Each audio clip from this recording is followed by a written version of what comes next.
So Marinakis makes his move about the whole Europa Conference League. Welcome to your Forest News.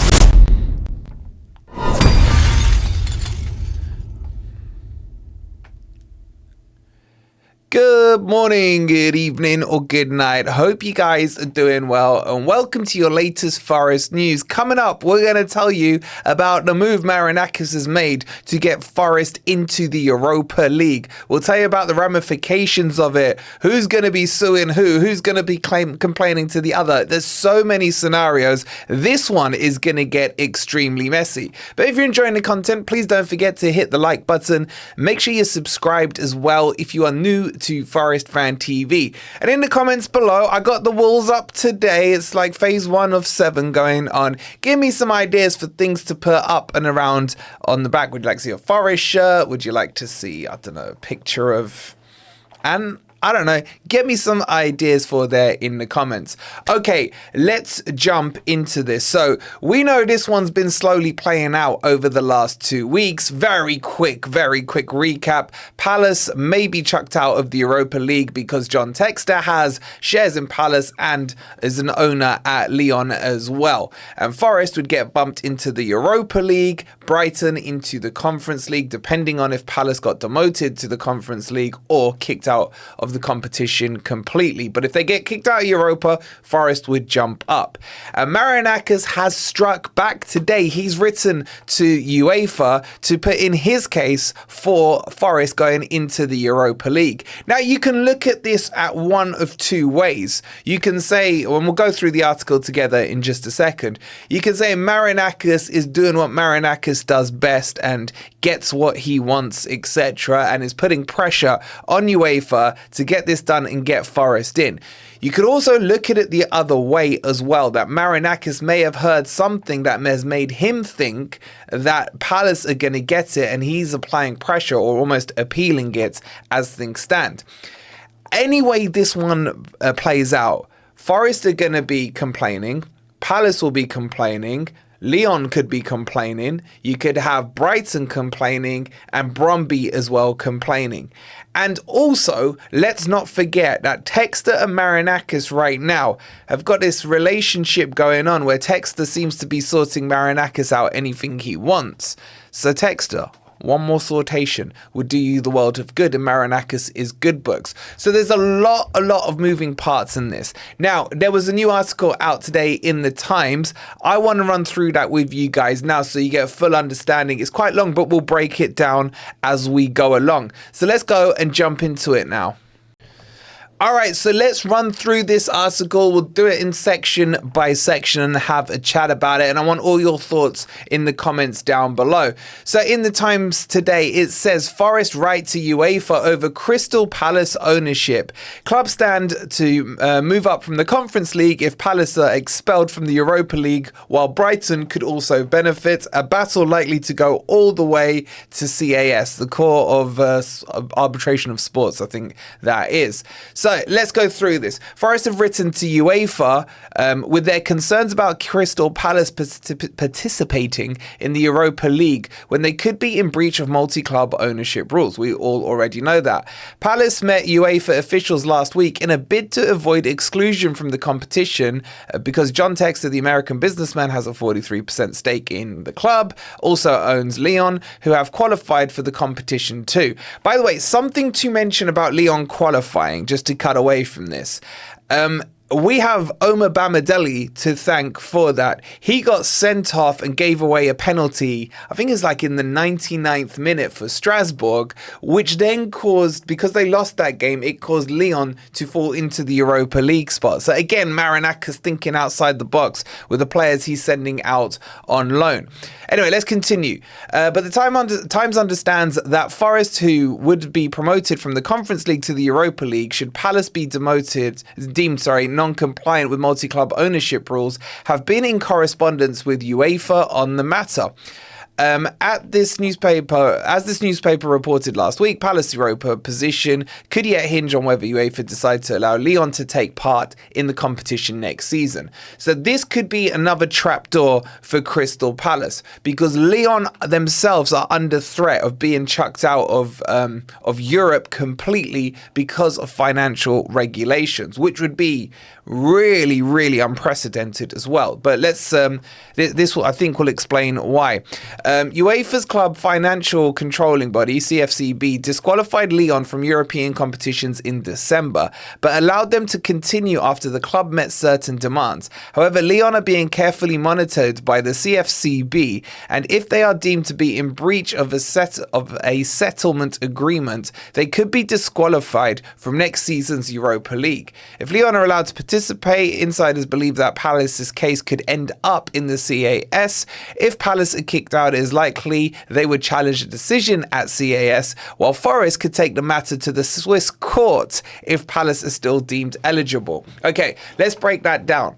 So if Lyon, and there's a meeting, I believe, on the 24th of June for them, if they are found guilty or in breach, should I say, of these financial things that they've had in place, that would kick them out, and that would solve Palace's problems, and that would mean Forest remain in the Europa Conference League. If they can kind of convince them that they've met financial obligations and rules and what have you, then Lyon would remain.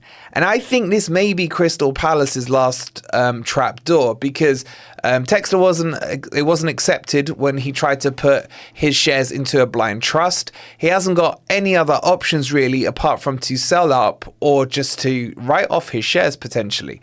So this is going to be interesting to see. 24th of June, mark that date down in your diary. But again, that could be after, and that is after the dates where the first qualifiers for the Europa League happen. So anyway, let's continue. If Palace were instead demoted to the Conference League, that in turn would lead to a challenge from Brighton, who stand to secure European football if Palace are considered non-compliant with rules that oblige sister clubs to set up separate owner structures before March the 1st, yes, that's what it says, if they hope to play in the same competition next season. Now, what you can say for sure is that if that does happen and Palace get demoted into the Conference League, one, that means Forest are in the Europa League. But secondly, Brighton, who are their rivals, will 100% take it as far as they can, especially one, to get themselves in, but also to do one over on their rivals. So understandably, Palace feel they deserve to play in the Europa League after winning the FA Cup, their first major trophy.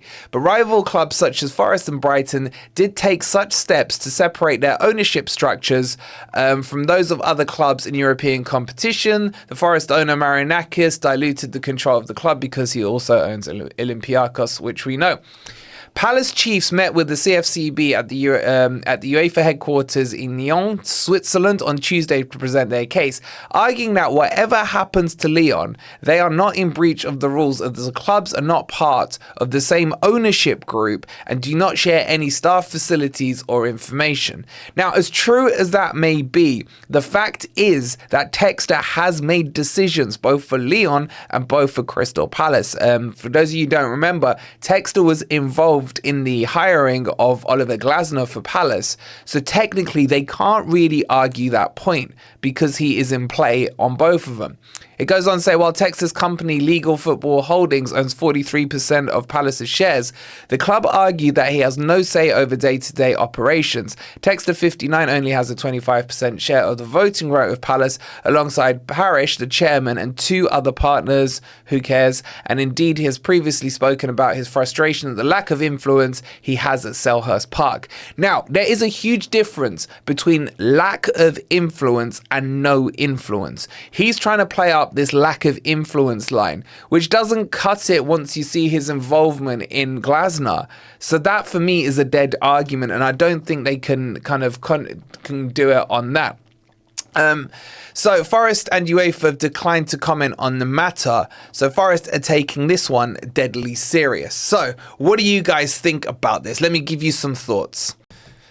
So my opinion on this is that this is going to get extremely messy, and the losers in this will be UEFA, because they cannot please everybody in this scenario. Now, let's play out the scenarios. If Palace are told, all right, you know what, big up to you guys, you won the FA Cup, you get to stay in, then Forest and Brighton are going to complain. If Palace get knocked down to the Europa League, to the Europa Conference, Forest are going to be like, all right, cool, enjoy the conference, enjoy Thursday, Sundays, and we're not complaining. And then it becomes heads up between Palace and between Brighton. Palace would still argue trying to get back into the Europa League. If they get kicked out completely, Forest aren't going to complain, Brighton aren't going to complain, but Palace will complain. So I guess UEFA are going to end up in the scenario of a couple of things that they have to decide. Do they want to piss off two clubs over one? Do they want to potentially show that their rules are laughable? By the way, these rules are stupid, right? It's like Marinakis putting his stuff into a blind trust doesn't mean he's not going to have a say in Forest. So it's just all paper being pushed around and what have you. So that's one thing. Do they want to, if they leave Palace in there, they are basically saying our rules are a laughing stock. And there are talks that these rules are going to get changed anyway in the not too distant future. So that's one thing. Now, if they allow Palace in there, they may be saying it's under mitigation and that's the way they get around there. But whatever way this scenario plays out, UEFA are going to struggle to please everyone. And when you've got this relationship between Textor and Marinakis, will this cause any friction between the two? Especially as now Forest have got Igor Jesus to sign his contract, still looking for the other two, Jair and also Cubano. So potentially Forest still needs to get those over the line. But at the same time, Textor wants Danilo at Lyon and Matt Turner. I want Matt Turner to go to Lyon. So there's a lot of, this is like fascinating from a political point of view. How this plays out, my honest answer is I have absolutely no clue yet. We're just going to have to watch back, knowing that Forest are guaranteed Europe. But this is like, how would I describe this? You've got a one shot in a million. You know what I'm saying? It doesn't matter if you do or don't get it. You've been guaranteed Conference League. And then you've got a chance at Europa League. If you don't get it, you don't get punished, and it's a case of, well, you've appealed it, then we're kicking you out the conference. No, you're still in the conference. Your place is secure there. So Forest are under every right, in my opinion, to appeal to UEFA because they got nothing to lose. And same with Brighton. Brighton have no Europe. They may as well appeal, roll the dice and see what happens. So I'll keep you posted on how this one plays out. But this is starting to get political and it's going to start to get ugly quick, I bet. Get your thoughts in down below. If you haven't already, please don't forget to hit that like button. Make sure you're subscribed if you are new. We'll be back tomorrow with a transfer video. There's loads to catch you guys up on. Saudi coming in apparently as well for one of our big stars. So we'll catch you up on that tomorrow. We'll see you on the next video. Please do hit that like button and come on, you Reds.